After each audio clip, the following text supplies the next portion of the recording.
सर्वाधारा सुप्रतिष्ठा सदसद्रूपधारिणी अष्टमूर्ति ननादैत्री लोकयात्रा विधायिनी एकाकिनी भौमरूपा निर्द्वैताद्वैतवर्जिता अन्नदा वसुधा वृद्धा ब्रह्माद्वैत स्वरूपिणी बृहते ब्राह्मणे ब्राह्मे ब्रह्मानंदा परिप्रिया भाषारूपा बृहस्सेना भावा भाव विवर्जिता सुखाराज्या शुभकरी सोपतीजा निवेशिता जलासिता राज्यलक्ष्मी कोशनादा चतुरंग बलेश्वरी साम्राज्यदायिनी सत्यसंधा सागर मेखला दीक्षिता दैत्य शमनी सर्वलोकवशंकरी सर्वार्थदात्री सावित्री सच्चिदानंद रूपिणी देशकाला परिच्छिन्ना सर्वगा सर्वमोहिनी सरस्वती शास्त्रमयी गुहाम्बा गुह्यरूपिणी सर्वोपाधि विनिर्मुक्ता सदा शिवपतिव्रता संप्रदायेश्वरी साध्वी गुरु सर्वतन्त्रे श्री दक्षिणामूर्ति रूपिणी सनकादि समाराध्या शिवज्ञान प्रकाश प्रिया लयकरी रज्जा रम्भादिवन्दिता भवदा वसुधा वृष्टि पापारण्यदवानला दौर्भाग्यतूलवातूला जराध्वान्तर विप्रभा भाग्याब्धिचन्द्रिका भक्तचिन्तकेकि गणातना रोगपर्वतकम्बोळे मृत्युजागृतारिका महेश्वरी महाकाली महाव्यासा महासना अपन्ना चण्डिका चण्डमुण्डा सुरनिशोधिनी शराक्षरात्मिका सर्वलोकेशी विश्वधारिणी त्रिवर्गदा त्रिसुभगा त्रयम्बिका मोदाला परामोदा मनोमयी व्योमकेशी विमानस्था वज्रिणी वामकेश्वरी पंचयज्ञप्रिया पंचप्रेतमञ्चादिशायिनी पंचमी पंचभूतेशी पंचसंख्योपचारिणी सरस्वती शाश्वतैश्वर्या शर्मदा शम्भुमोहिनी धराधरसुधा धन्या धर्मिणी धर्मवर्तिनी लोकातीता गुणातीता सर्वातीता समात्मिका समुद्रा समाराध्या त्रिपुरा शिवशङ्करी ज्ञानमुद्रा ज्ञानगम्या ज्ञानज्ञेय स्वरूपिणी योनिमुद्रा त्रिगण्डेशी त्रिगुणाम्बा त्रिकोणगा अनगादुदचारित्रा वाञ्छितार्थप्रदायिनी अभ्यासातिशयज्ञाता षडद्वातीतरूपिणी अव्याजकरुणामूर्ते अज्ञानपातदीपिका आबालगोपविदिता सर्वानुल्लङ्घशासना श्रीचक्रराजनिलया श्रीमत्त्रिपुरसुन्दरी श्री शिवा शिवशक्तिरूपिणी ललिताम्बिका आबालगोपविदिता सर्वानुल्लङ्घशासना श्रीचक्रराजनिलया श्रीमत्त्रिपुरसुन्दरी श्री शिवा शिवशक्तिरूपिणी ललिताम्बिका भारती వైరావు కార్తికేయునికి మాతవుగా కాత్యాయనిగా కరుణించి కలియుగమంతా కాపాడి కనకదుర్గవై వెలసితివి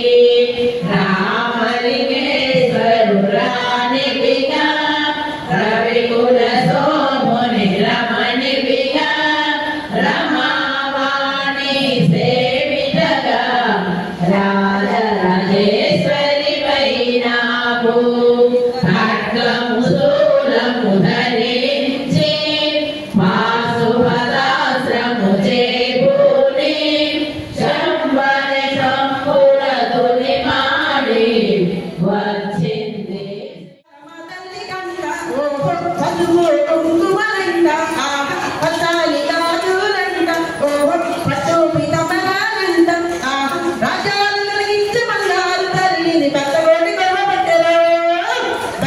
వస్తుంది అయ్యో కర్మ బంగారు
మీరంతా ఎంతో ఉత్కంఠతో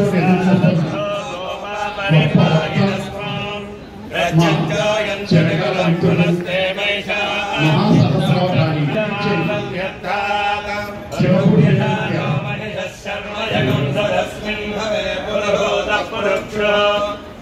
ప్రజాయై హర్యశ్వముడయేంద్రమాధారీరికామాపరాధాః ఏన సవత్రావదే భవన్మింద్ర ఇభ్యామవరాధామహేతాః వసవో రుద్ర ఆదిత్యాపదే శక్మోగ్రం శ్రేష్ఠారమధిరాజమగ్రన్ అర్వానిత్యమింద్రమహుదో భవామహే. మనం సమాజంలో ఎలా జీవించాలి, మనిషి అంటూ భద్రహరి జీర్ణమంది సుభాషితమని బాధపడ్డాడు. పండిత్ అని బాధపడ్డాడు భద్రహరి. అలా అని ఆయన ఊరుకోలే. సుభాషిత దృష్టి మూడు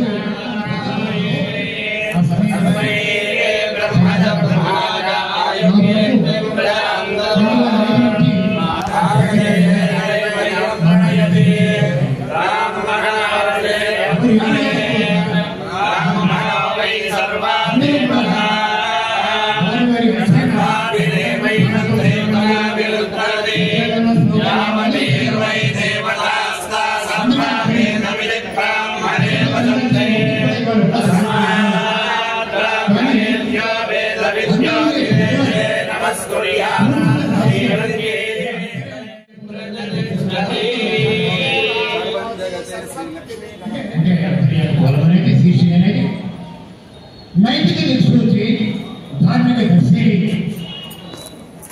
అందుకోసం అప్పుడు ఇవాళ చాలా మంది వట్టి వసంత కుమార్ కన్నా మంత్రి గారు ఉంటారు పశ్చిమ గోదావరి జిల్లా. ఆయన అంతర్యం రచించాలిగా ఆయన చెప్పారు. వాళ్ళ అమ్మగారు, ఆవిడ తల్లి, వాళ్ళ తాతగారు బస్సాల సూర్యకందరావు గారు. మా అమ్మగారు అంతర్యాసాన్ని బయట చేతుకొని ఇస్తారండి అని. అలా ఆ శీర్షికని అంత జయప్రదంగా యాజమాన్యం నిర్వహిస్తోంది. రచయితలు కూడా ఆ స్థాయికి తగ్గే విధంగా ధర్మ ప్రబోధం చేస్తూ ఉన్నారు. అందుకు మీ అందరికీ కూడా పాఠకులుగా మీ అందరికీ ధన్యవాదాలు. ఇవాళ ఈ రచయితను సత్కరించడానికి తలపెట్టినటువంటి జగశెట్టి బాలేశ్వరి గారి తప్పకుండా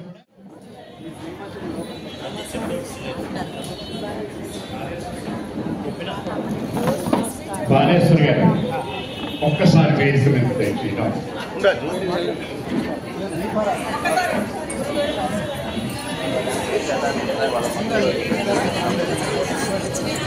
శ్రీరామూర్తి గారు, చెమ్మపూడి శ్రీరామూర్తి గారు సుప్రసిద్ధంగా వేదిక మీద ఉన్న రచయితలందరికీ కూడా మీరు ఒక్కసారి దయచేసి కర్తావధనులతో ఒక్కసారి చప్పట్లు కొట్టి వారందరినీ కూడా అభినందించండి. ఎందుకని అనంటే వారి వారి రంగాలకి సప్రశ్రయంగా ఆహ్వానిస్తూ ఉన్నాను.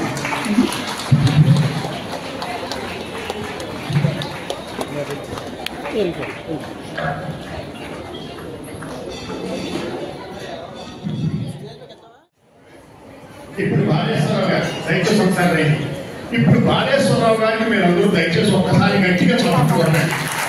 ఎందుకంటే ఈయన చేస్తున్న గొప్ప పనిని ఈవేళ ప్రపంచం అభినందిస్తుంది. ఆ అభినందించడానికే మనకి గైదిపట్టి నరసింహరావు గారు ఈవేళ వేదిక మీద పిలిచారు. నాకు ఒక నెలల కిందట ఆయన చెప్పారు, ఏమిటి మీరు వస్తున్నారట కదా అని నేను అడిగితే గారు నరసింహరావుని, అవును ఆయన చేస్తున్నది ఒక సత్కార్యం, ఆయన చేస్తున్న పనిని నేను హృదయపూర్వకంగా అభినందించడం కోసమే నేను కార్యక్రమానికి వస్తున్నానని చెప్పారు నరసింహరావు నాతో. కాబట్టి ఈవేళ మనందరం మెచ్చుకోలేని వ్యక్తి బాలేశ్వరరావు గారు. అయ్యా మీరు చెప్పిన మాట నేను బాలేశ్వరరావు చెప్పాను.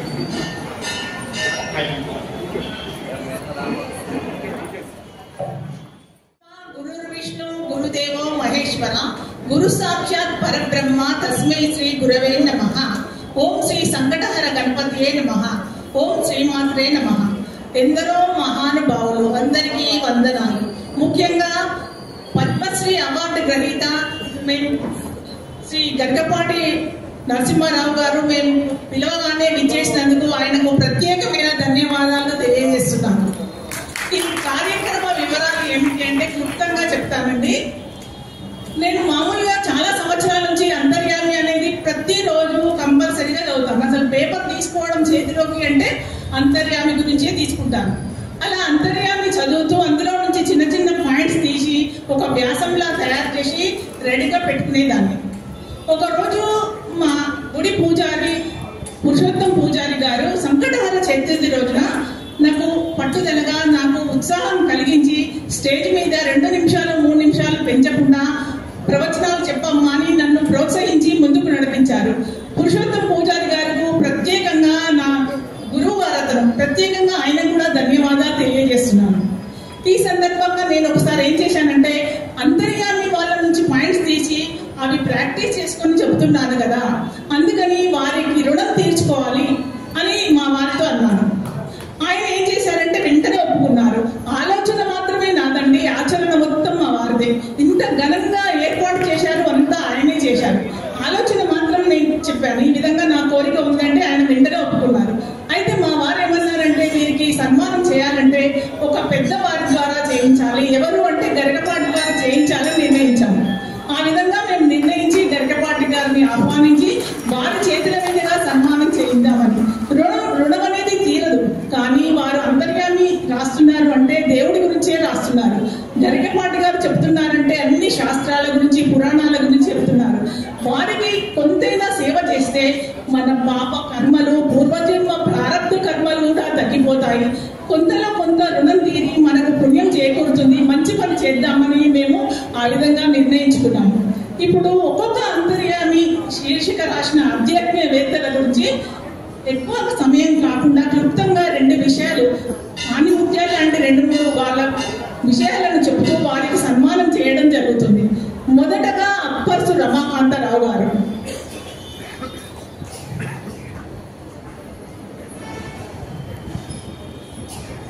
వారు రాసిన శీర్షికలో వినరో భాగ్యం విష్ణు కథలో ఇలా చెప్పారు. ఏం చెప్పారంటే విష్ణువు ఆది అంతాలు లేనివాడు, బలహీనులకు బలమివ్వడు, నీకు నాకు బ్రహ్మాదులకు నని ప్రహ్లాదుడే కాక వినరో భాగ్యం విష్ణు కథ వెనుమల నిధివో విష్ణు కథ అని అన్నమాచార్యుడు కూడా మధురంగా గానం చేశాడని చెప్పారు.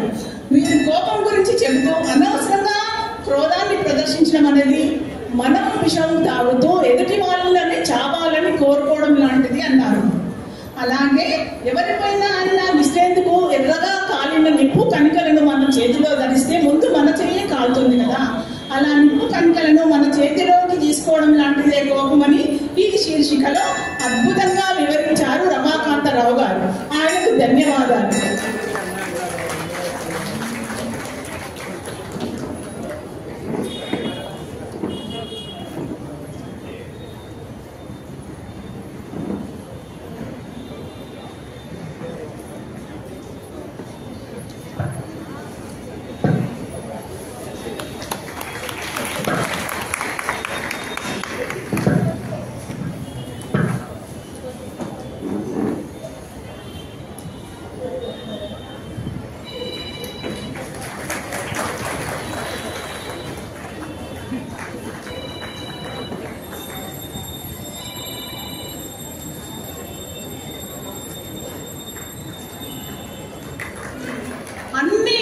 పడిన తల్లి కడుపులో నుంచే శ్రీహరి కథలను వింటూ నరసింహుడి కృపకు పాత్రుడైనాడని భాగవతం ద్వారా తెలుస్తుంది కదా అని చెప్పారు.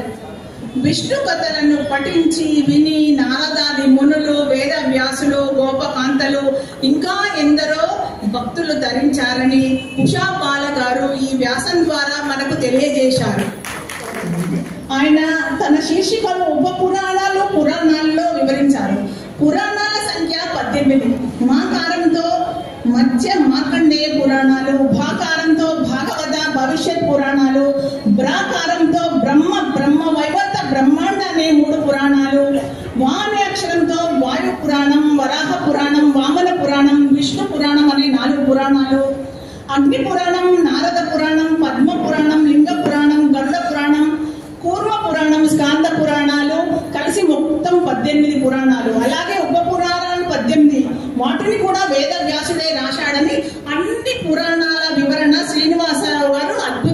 వివరించారు.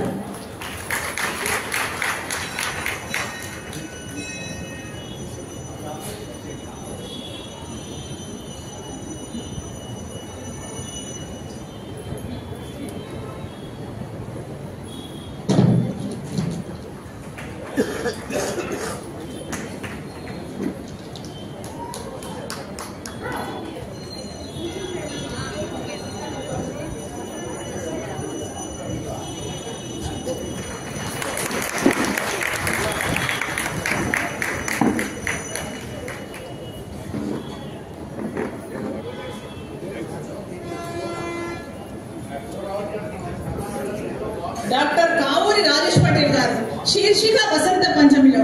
వసంత పంచమిని శ్రీ పంచమి అంటారు. శ్రీ అంటే సంపద, అసలైన శ్రీ జ్ఞానమే కాబట్టి ఇది జ్ఞాన పంచమి అయింది.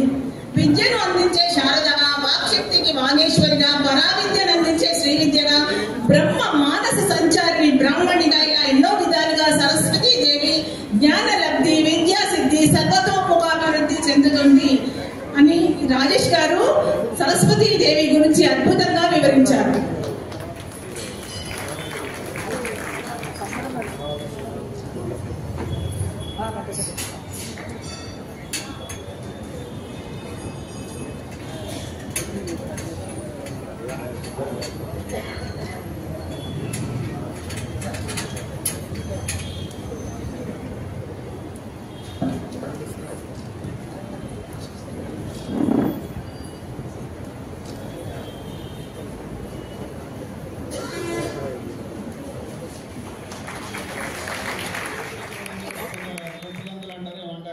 అది వేయడం అవుతుంది. ఇప్పుడు ఆయన ప్రవచనాన్ని విని మీరంతా ఆనందిస్తారని నేను ఈ సందర్భంగా కోరుతున్నాను. ధన్యవాదాలు. ప్రతాప వెంకట సుబ్బారాయుడు గారు శీర్షిక కర్తవ్య నిష్టలో. కర్తవ్యం అనేది ఎంత పట్టుదలగా చేస్తే అంత విజయం సాధిస్తారు. నంబి కుర్వ గ్రామవాసి. అతడి వృత్తి వెంకటేశ్వర స్వామి వంటశాల కుండా చేయడం. ఆ పనిలో మునిగి స్వామి దర్శనానికి వెళ్ళలేకపోయేవాడు నంబి. కుండ చేశాక తన చేతికి అంటుకున్న మట్టిని పువ్వులా చేసి కొయ్య వెంకటేశ్వర స్వామికి అర్పించేవాడు. అవే తనకు అత్యంత ప్రియమైనవని తొండమా చక్రవర్తి సమర్పించే పుష్పాలను, బంగారు పుష్పాలను ప్రక్కకు దోసేసేవాడు శ్రీనివాసుడు. చక్రవర్తి నంబి దగ్గరికి వెళ్ళి ఆయన ముందు మోకరిల్లి వెంకటేశ్వరుడు అతడి పూలను ఇష్టపడడానికి కారణం ఏమిటి అని అడిగాడు. అది తనకేమీ తెలియదని, అంతా తనకు మట్టి కుండ చేయడం మాత్రమే తెలుసునన్నాడు నంబి. పరిపూర్ణమైన భక్తి అన్న భావనతో మట్టి పుష్పాలను సమర్పించిన పరమాత్మని మెప్పించిన నంబి అందరికీ ఆదర్శప్రాయుడు అని కర్తవ్య నిష్ట గురించి అద్భుతంగా వివరించారు సుబ్బారాయుడు గారు.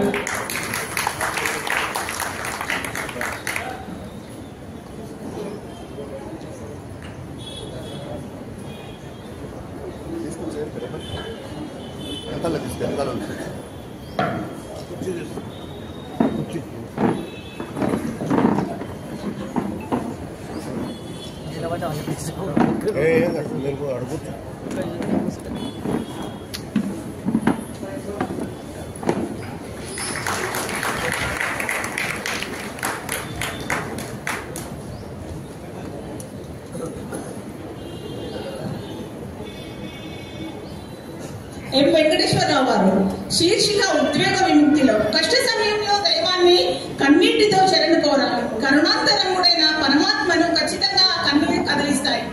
మూగ జీవి అయిన గజరాలు మొసలినోట చిక్కింది ఆ కష్ట సమయంలోనే కదా. నీవే దిక్కంటూ కార్చిన కన్నీరు వైకుంఠ వాసంని భూమికి రప్పించింది. భక్తి మార్గంలో తాదాత్మ్యత చెందినప్పుడు మనకు తెలియకుండానే అశ్రు రూపంలో ఆనంద స్థితికి వెళ్ళిపోతాము. ఆనందాశ్రువులు వస్తాయి. భవబంధాల నుండి, మానసిక ఉద్వేగాల నుండి విముక్తి కావడమే ఆనంద స్థితి అని అద్భుతంగా వివరించారు ఎం వెంకటేశ్వరరావు గారు.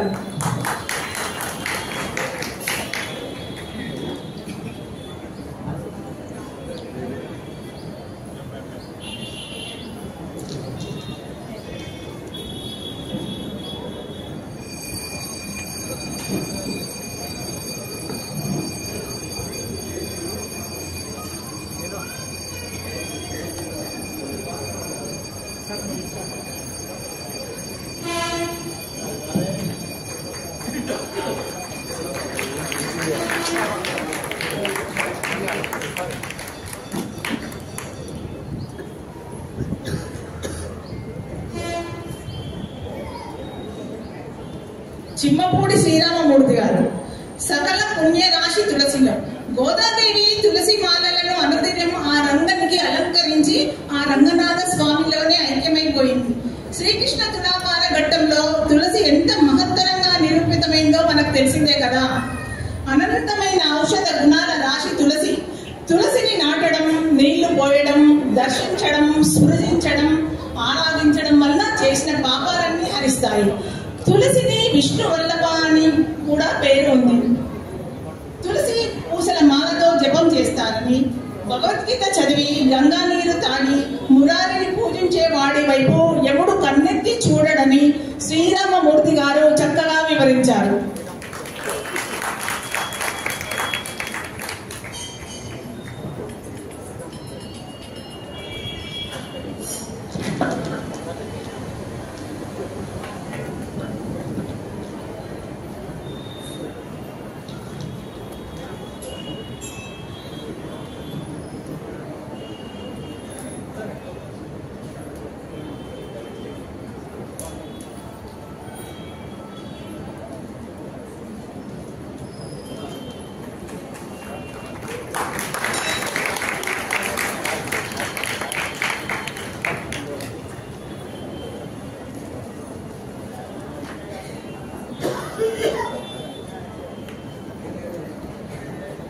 ఇంద్రగంటి నరసింహమూర్తి గారు. వృద్ధాప్యం అనేది మరో బాల్యం. వార్ధక్యంలో భగవంతుడితో అనుబంధం పెంచుకోగలిగితే ఇహపర సుఖాలు కలుగుతాయి.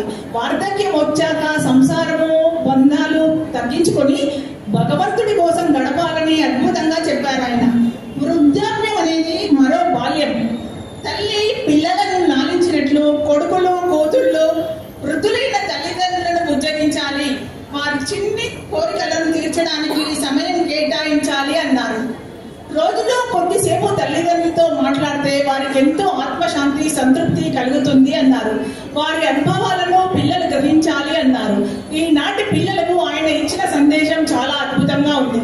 చాలా మంది పాటించడం లేదు, కానీ వృద్ధులు చిన్న పిల్లలతో సమానం. పిల్లలు వారిని చాలా ఆదరణగా చూడాలని ఇంద్రగంటి నరసింహమూర్తి గారు చాలా చక్కగా వివరించారు.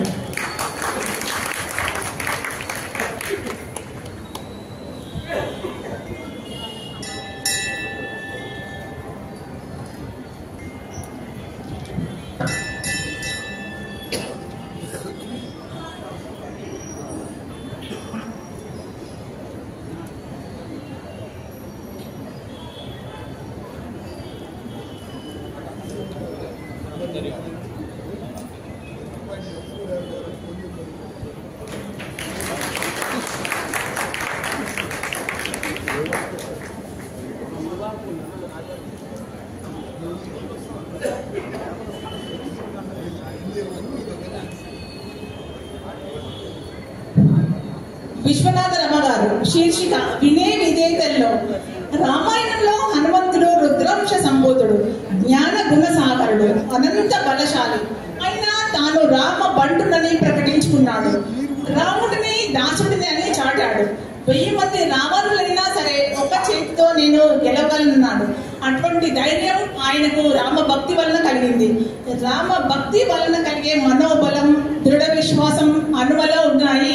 మనం కూడా అటువంటి హనుమలాగా దృఢ విశ్వాసాన్ని, మనోబలాన్ని దైవ నామస్మరణతో కలగాలని చెప్పారు. ఆ వినయ విధేయతలే తన కీర్తిమంతుణ్ణి చేశాయి. పండితులు కూడా ఎంత పెద్ద పండితులైనా వారికి కూడా వినయమే భూషణం అని స్పష్టంగా వివరించారు విశ్వనాథ రమ గారు.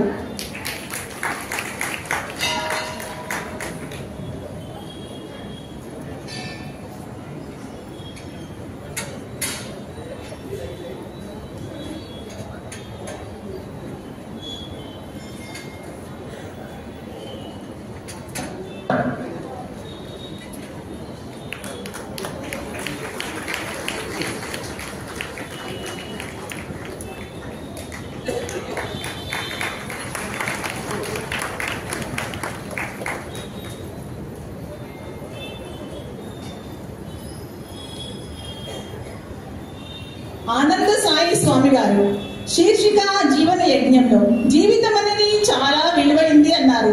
ఇచ్చిన వాడికి మాత్రమే తెలుసు, పుచ్చుకున్న వారికి తెలియదన్నారు.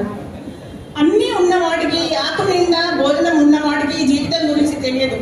ఆకలితో అన్నం కోసం ఎదురు చూసే వాడికి తెలుస్తుంది ఈ జీవితం గురించి, దాని విలువ గురించి అని చెప్పారు. పట్టుపట్టి జీవితాన్ని శుద్ధి చేసుకుని పవిత్రీకరించుకోవాలి అన్నారు. ఎవరికి వారే తమ జీవిత విలువను పెంచుకోవాలన్నారు స్వామి గారు. ఈ సందర్భంగా ఒక చిన్న మాట అండి. ఎవరికి వారే భార్యను భర్తను భార్య, పిల్లలు ఒకరిని ఒకరు ఎవ్వరు ఉద్ధరించరు. ఎవరిని వారే ఉద్ధరించుకోవాలి. ఈ విషయం ఆనంద సాయి స్వామి గారు చాలా స్పష్టంగా చెప్పారు. మన సద్గతి గురించి మనల్ని మనమే ఉద్ధరించుకోవాలి అని చాలా స్పష్టంగా చెప్పారు ఆనంద సాయి స్వామి గారు.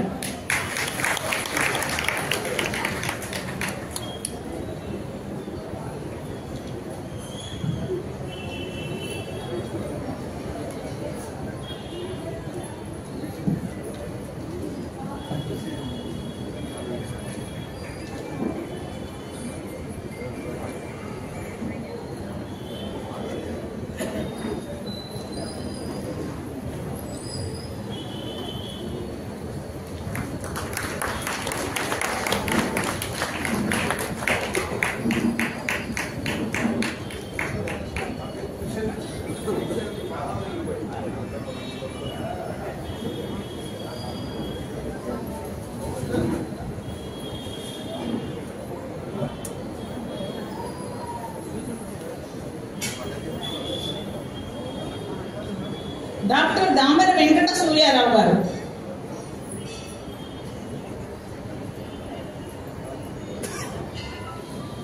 శీర్షిక 1000 పూలు వికసించనిలో. క్షమయ దరిద్రి అని చెప్పిన వారు భారతీయ ఋషుని. భూదేవిని మనందరినీ భరిస్తుంది భూదేవి.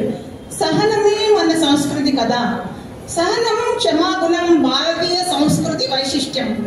ఒకరికి తన అభిప్రాయాలను వ్యక్తం చేయడానికి హక్కు ఎలా ఉందో అలాగే ఇతరుల మాటల్ని కూడా, మనం మనోభిప్రాయాన్ని కూడా మన్నించడం అనేది కర్తవ్యం, విజ్ఞత అన్నారు.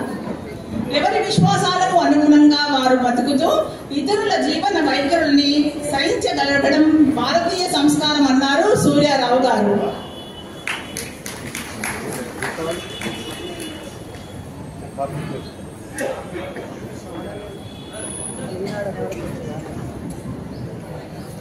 దామెర వెంకట సూర్యారావు.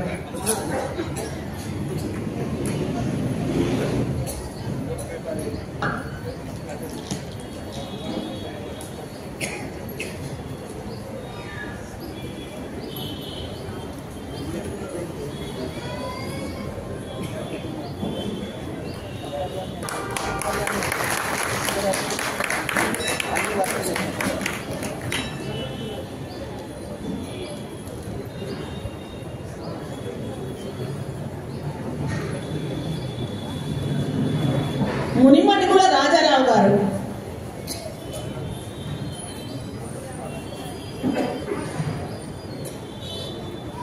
మాడుగుల రామకృష్ణ గారు.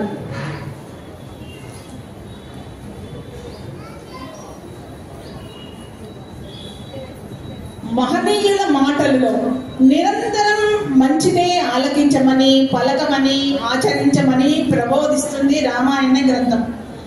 మహాపురుషుల పలుకులు ఆలకించమని, మహాత్ములు సద్గురువుల బోధలు చెవికెక్కించుకోమని విఘ్నులు సూచిస్తారు. చెడ్డ మాటలు బుద్ధిని పెడదారి పట్టించి సన్మార్గుడిని సైతం దుర్మార్గుడిగా మార్చే ప్రమాదం ఉంది అన్నారు. ఓపిక, సహనం అనేవి బలహీనతలు కానే కావు. అవి అంతర్గతంగా ఉండే శక్తులు. అవి నీ జీవితాన్ని వెలిగిస్తాయి అన్నారు. ఆ శక్తుల్ని సంపాదించుకోవడానికి శ్రమించాలి. సహనం అనేది తీయని ఫలాన్నిచ్చే చేదు మొక్క. సహనంగా ఉంటే ఎంత కష్టమైనా సరే తుదకు అది తీయని ఫలాన్ని ఇస్తుంది అని చెప్పారు. ఓర్మి లేక దాన్ని పీకి పారేస్తే నష్టపోయేది మనమే అన్నారు. సంయమనంతో వేచి చూడు. కాలం కలిసి వచ్చి అది అందించే తీయని ఫలాన్ని అందుకునేది, ఆనందించేది, అనుభవించేది నువ్వే అంటుంది మహాభారతం అని అరణ్య పర్వంలోని భాగం గురించి రామకృష్ణ గారు చక్కగా తెలియజేశారు.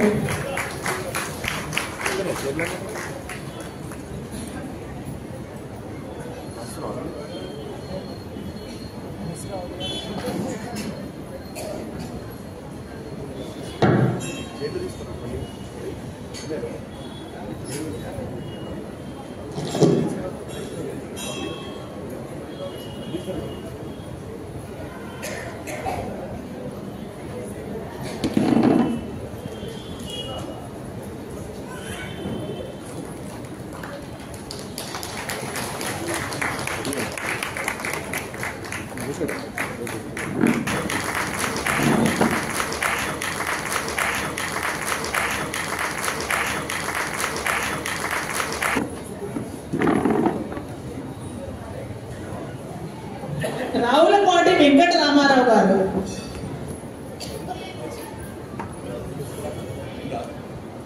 శీర్షిక హృదయ సౌందర్యంలో. అందరూ సౌందర్య ఆరాధకులే.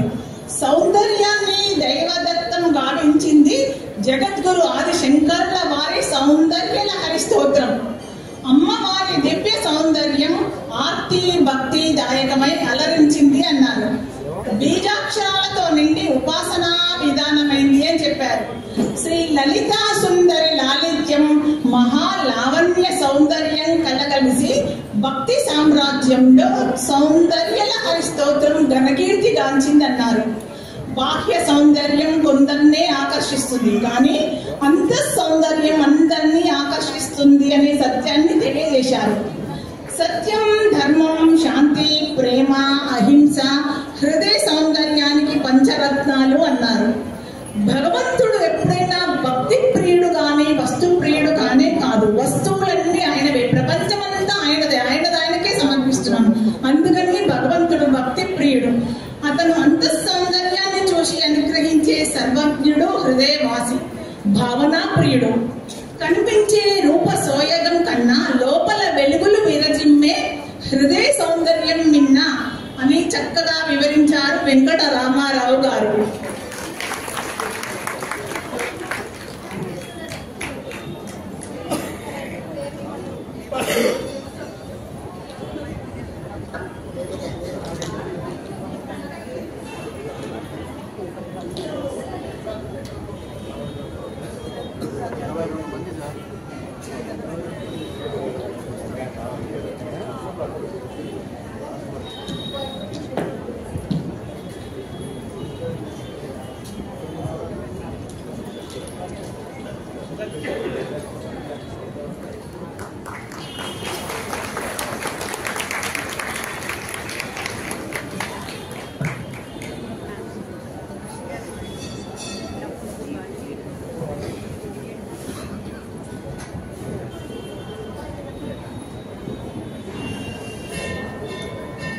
ఎర్రాప్రగడ రామకృష్ణ గారు.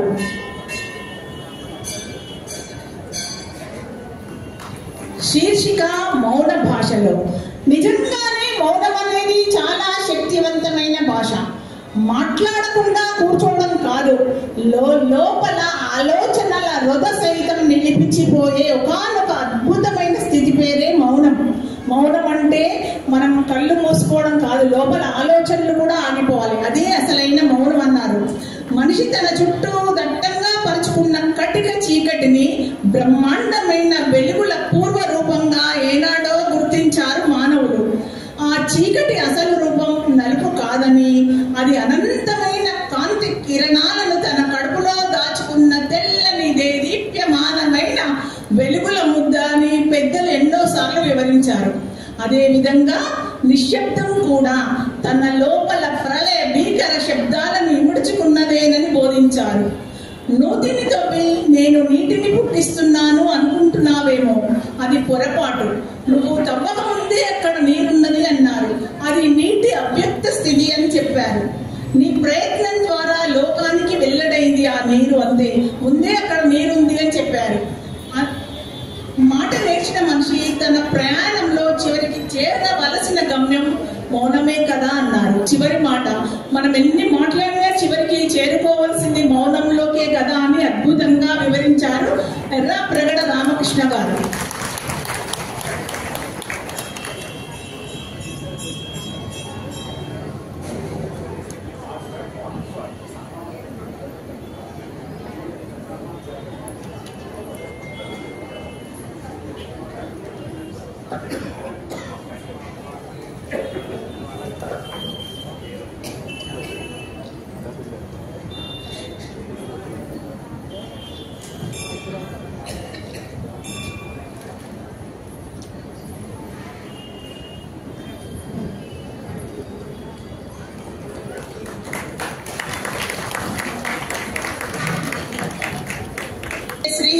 కథలను వింటూ నరసింహుడి కృపకు పాత్రుడైనాడని భాగవతం ద్వారా తెలుస్తుంది కదా అని చెప్పారు.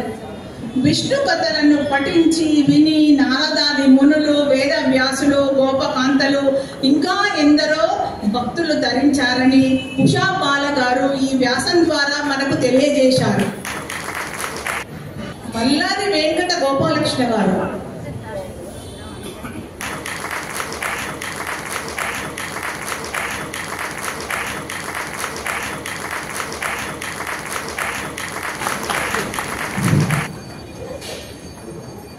మల్లాది వెంకట గోపాలకృష్ణ గారు శీర్షిక ఆత్మవిశ్వాసంలో వేదం చెప్పినట్లు మనల్ని మనం ముందు బాగు చేసుకోవాలి.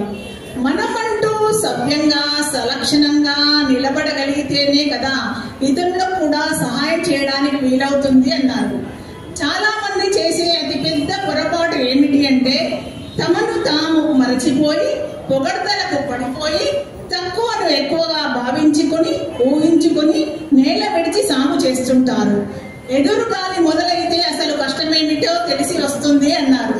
అప్పుడు గాలిలో కాదు కదా నేల మీద అయినా నిలబడడం కష్టమవుతుంది. తరువాతి ఘట్టం మట్టి కరవడమే అవుతుంది అన్నారు. ఈ సున్నితమైన తేడాను గుర్తించడం ఏ మనిషికైనా సరే చాలా అవసరం. ఎదిగే కొద్దీ ఒదిగి ఉండడం విజ్ఞాన లక్షణం అన్నారు. మొదటి లక్షణం. రెండవది ఎంత జ్ఞానాన్ని పోగు చేసుకుంటే కూడా గర్వపడకుండా అంత ఒద్దికగా ఉండాలి, అది జ్ఞానుల లక్షణం అని చెప్పారు. ఈ రెండు లక్షణాలు జీవితానికి అందరికీ అతి ముఖ్యమైనవి అని గోపాలకృష్ణ గారు వివరించారు.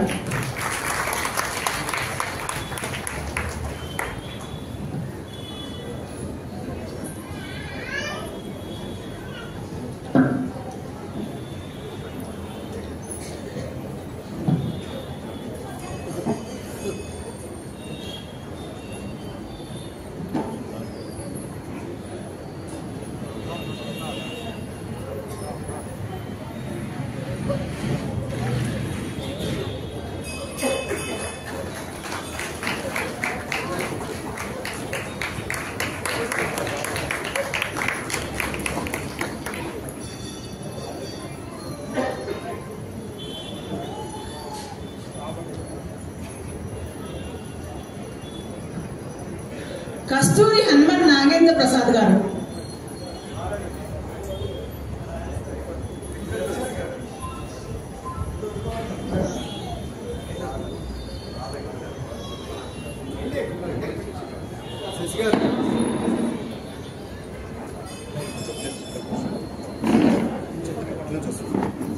కస్తూరి హనుమన్ నాగప్రసాద్ గారు వారు సహధర్మచారి శివైక్యం చంద్రబాబు వల్ల రాలేకపోయినారు. వారి బదులు ఈ పురస్కారాన్ని స్వీకరించడానికి పింగళి శశి గారు వెయిట్ చేశారు. వారు కూడా అంతర్యామి రచయిత కావడం మనందరి సౌభాగ్యం.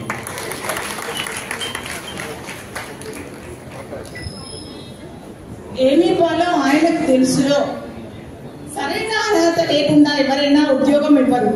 వయస్సు సద్గుణాలు పోషించే సమర్థత చూడకుండా కన్యాదానం కూడా చేయరన్నారు. నమ్మకం పొందని వ్యక్తికి రుణం ఇవ్వకూడదు. పాత్రత లేకుండా మంత్రోపదేశం కూడా చేయరు కదా అన్నారు. ఇతరుల తప్పులను ఎంచడం ముందు మానాలి. నీ తప్పును తెలుసుకొని ఇతరుల గొప్పను నిజాయితీగా ఒప్పుకోవాలన్నారు. నిస్వార్థంగా అందరినీ సేవ చేయడం నేర్చుకోవాలి అన్నారు. అప్పుడే మనకు అన్ని పొందే అర్హత కలుగుతుంది. ఇతరులకు ఏమి ఇవ్వగలమో అవి ముందుగా ఇవ్వడం నేర్చుకుంటే మనకు పొందే అర్హత కలుగుతుంది అన్నారు. భగవంతుడి అనుగ్రహం లభించాలన్నా కూడా అర్హత కావాలన్నారు.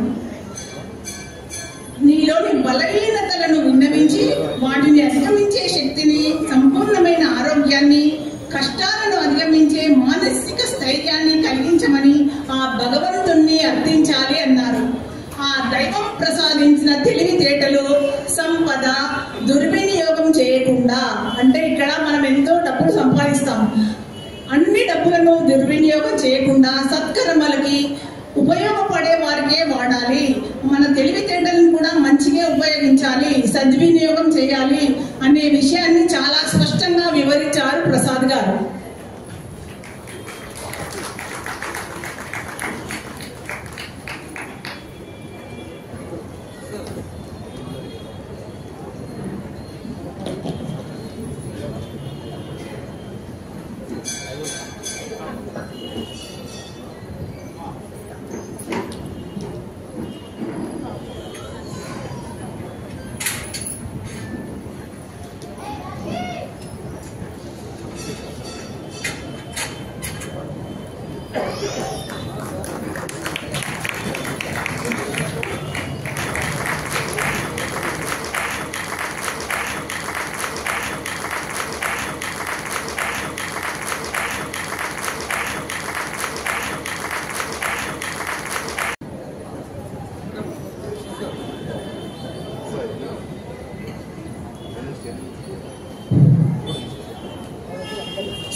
కందాల బాల సరస్వతి గారు.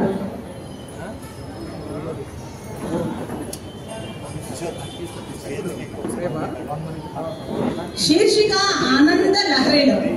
నిజమైన శాశ్వతానందం మనం పొందడానికి మనకున్న గొప్ప మార్గం భగవంతుడి ఆరాధన. భగవంతుడి ఆరాధనను మించిన శాశ్వతమైన ఆనందం వేరే ఏదీ లేదన్నారు.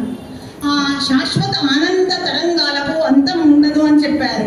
కాబట్టి మనకు శాశ్వత ఆనందం చిక్కినట్లే. ఎందుకంటే ఆధ్యాత్మికం వైపు మరలాము, భగవంతుడే సర్వం అనే మర్మం తెలుసుకున్నాం. కాబట్టి మనకు శాశ్వత ఆనందం చిక్కినట్లే అని చెప్పారు. ఆదిశంకరులు జగజ్జనని వైభవాన్ని దర్శించిన వేళ వారి మనసు ఆనంద సాగరమైంది. అంతులేని ప్రశాంతతను పొందాడు, గొప్ప అనుభూతిని పొందాడు శంకరుడు. ఆ ఆనందానుభూతుల సారమే సౌందర్య లహరి. భౌతికానందం కోసం అర్రులు చాచకుండా నిశ్చలానంద స్థితి కోసం సాధన చేయాలి అన్నారు సరస్వతి గారు. ఇది కష్టసాధ్యమైనా సరే మనం దానికోసం మనసును సిద్ధం చేసుకోవాలి. అమ్మదయ ఒక్కటే నిర్భయ స్థితిని, అచంచలమైన ఆనందాన్ని ఇస్తుందన్నారు. అమ్మదయ ఒక్కటే నిర్భయ స్థితిని, అచంచలమైన ఆనందాన్ని ఇస్తుంది అన్నారు. అప్పుడు మనసు నిర్గుణ స్థితికి, అంటే ఆత్మ మాత్రమే గోచరించే స్థితికి చేరుకుంటుంది అని చక్కగా వివరించారు బాల సరస్వతి గారు.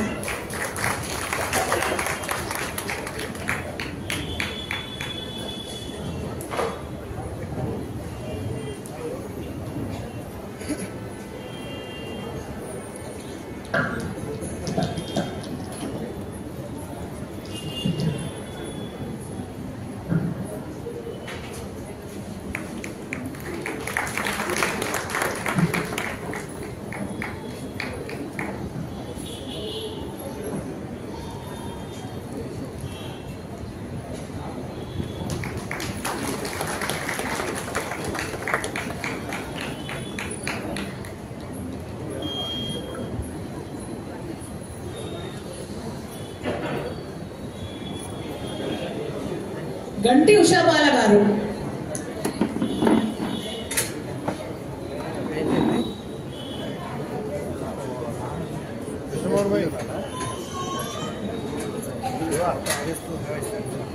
శీర్షిక భక్తి కథాసుధలో.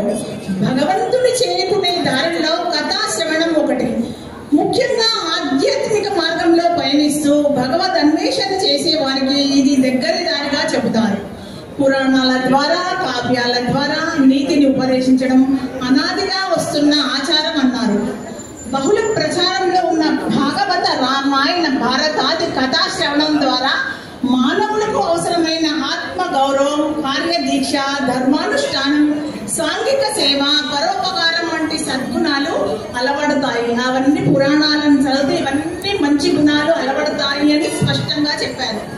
ధర్మజ్ఞుడు, కృతజ్ఞుడు, సచ్చరితుడు శ్రీరాముడని రామాయణం ద్వారా అన్ని ఇక్కట్లు పడిన తల్లి కడుపులో నుంచే శ్రీహరి కథలను వింటూ నరసింహుడి కృపకు పాత్రుడైనాడని భాగవతం ద్వారా తెలుస్తుంది కదా అని చెప్పారు.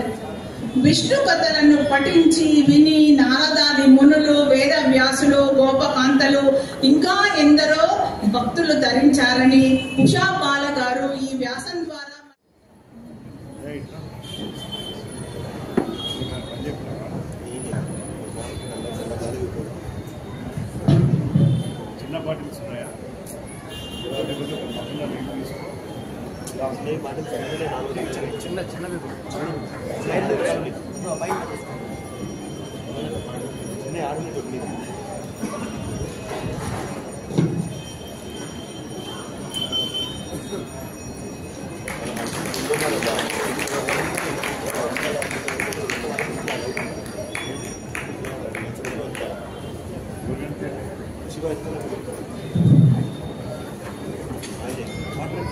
ఒక చిన్న విషయం అండి.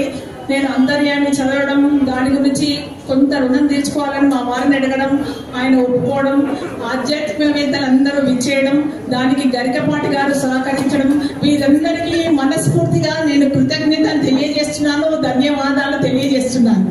జై శ్రీరామ్.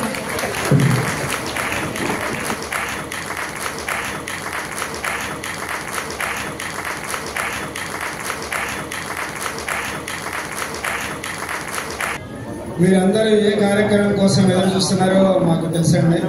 ఎప్పుడు గరికపాటి వారు మాట్లాడతారా, మనం ఎప్పుడు విందామని ఎదురు చూస్తున్నాం, అంతే కదా. అయితే ఇక్కడికి వచ్చిన రచయితలందరితో ఒక గ్రూప్ ఫోటో తీసుకుంటే బాగుంటుందని వారందరూ కూడా అడుగుతున్నారు. కాబట్టి ఒక గ్రూప్ ఫోటో తీసుకుంటాం. ముఖ్యంగా ప్రెస్ వాళ్ళు కూడా వచ్చారు, వాళ్ళు కూడా అడుగుతున్నారు. ఒక్కసారి గ్రూప్ ఫోటో తీసుకుంటాం.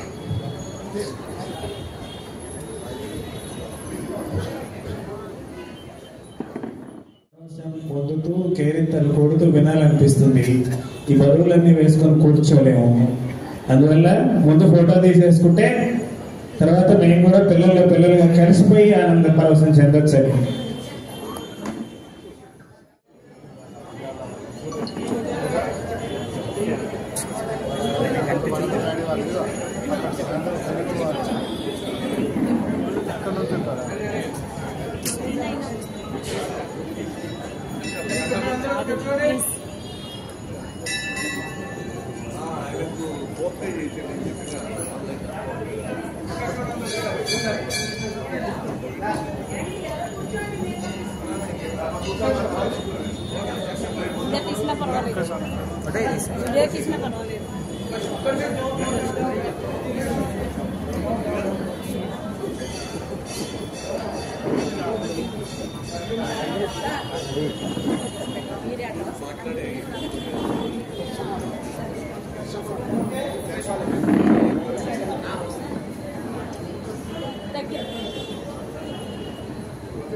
ముందు గుంపుగంతులు అంటారు, అది వేయటం అవుతుంది. ఇప్పుడు ఆయన ప్రవచనాన్ని విని మీరంతా ఆనందిస్తారని నేను ఈ సందర్భంగా కోరుతున్నాను. తెలుగు సాహిత్యం ఆధారంగా, ఆంధ్ర మహాభారతం ఆధారంగా, అందులో తిక్కన గారు రచించిన విరాట పర్వం ఆధారంగా తెలుసుకునేటువంటి ప్రయత్నం. భేదం ఉండబట్టే దుఃఖం ఉంటుంది. భేదం లేకపోతే దుఃఖం ఉండదు ఎవరికి. శంకరాచార్య స్వామి వచనంలో ఇలా చేస్తే పాపం, ఇలా చేయకపోతే పాపం, ఇన్ని నిబంధనలు మన ధర్మంలో ఉండవు. నువ్వు ఎలాగైనా ఉండవయా, నీ బలహీనతని బిగించి పారేసి నియమాలు నిబంధనలు విపరీతంగా పెట్టేసి ఇలా ఉంటే తప్ప ఆధ్యాత్మిక రంగంలో ఉండడానికే వీలు లేదంటే 24 భాష్యాలు, 57 ప్రకరణ గ్రంథాలు, 72 స్తోత్రాలు, మొత్తం కలిపి 153 రచనలు చేశాను. మీకు కావలసింది ఏమిటి, అది ఇందులో ఉంది చూసుకోండి. ఎప్పుడు సుఖమే కలగాలి అంటే ఊరుకోవచ్చు కదా, మళ్ళీ లోపల అనుమానం ఏమో దుఃఖం వస్తుందేమో, ఆ మాట కూడా చెప్పింది. ఓకే, ఈ పొగడ్తని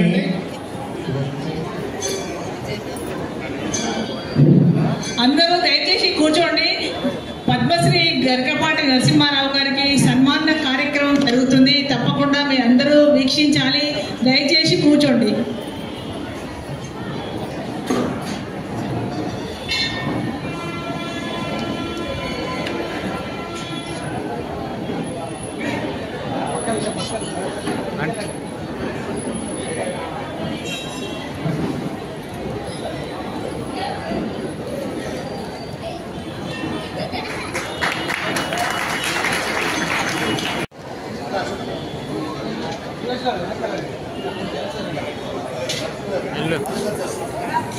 బాలసు గారు కావాలా వస్తున్నా తీసా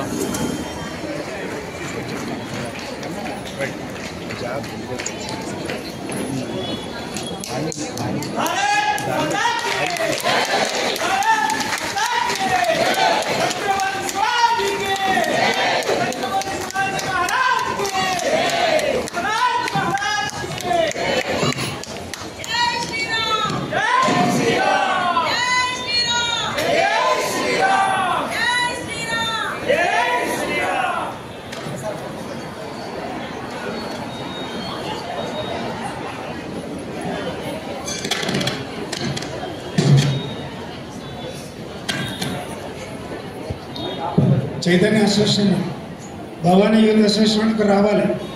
భవానీ యూత్ అసోసియేషన్ వాళ్ళు ఒకరు రావాలి త్వరగా.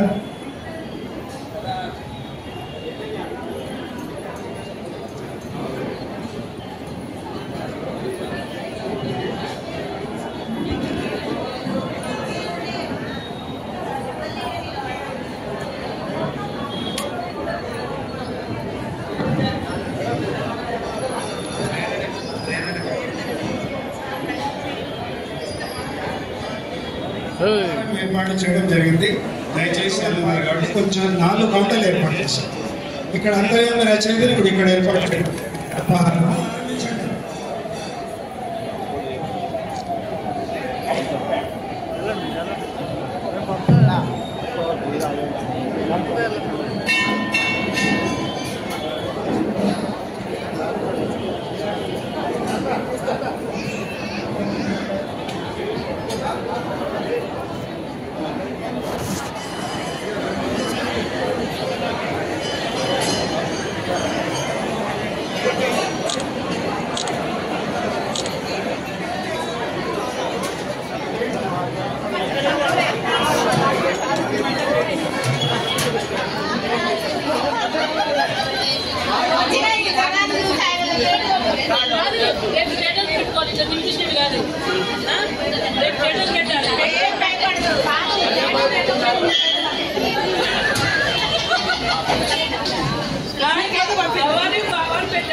మేమే కనిపిస్తున్నా మీరే